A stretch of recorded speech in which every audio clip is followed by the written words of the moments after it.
Welcome to Blizzard Fire. We hope this video helps fire up your solution. In this video, I will explain how to set up for PLS Donate. First, you'll need to create a donation item on the Roblox platform. Head over to the Create page and choose either a game pass or a t-shirt. Make sure to upload an eye-catching image and give your item a clear, descriptive name. This is the very first step to getting your stand ready for donations, so take your time to make it appealing to potential donors. It's a simple process that lays the foundation for your earning potential. Once your item is created, the next crucial step is to make it available for purchase. Go to your item's configuration page and toggle the item for sale option to on. Then, set a fair Robux price.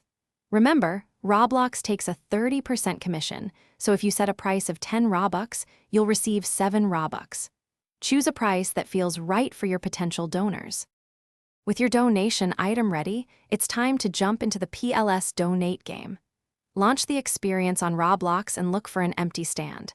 There are usually many available, so finding one should be easy. Once you spot a good stand, simply walk up to it and hold down the E key on your keyboard. This action will claim the stand as your own, preparing it for your items. After claiming your stand, your created donation items will automatically appear on display. Players walking by can now see and purchase your items, sending Robux directly to you. Don't forget to engage with other players, maybe even thank them for their generosity. It's a fun way to interact and potentially earn some Robux, making the experience enjoyable for everyone involved. Thanks for watching. If you found this helpful, don't forget to like and subscribe.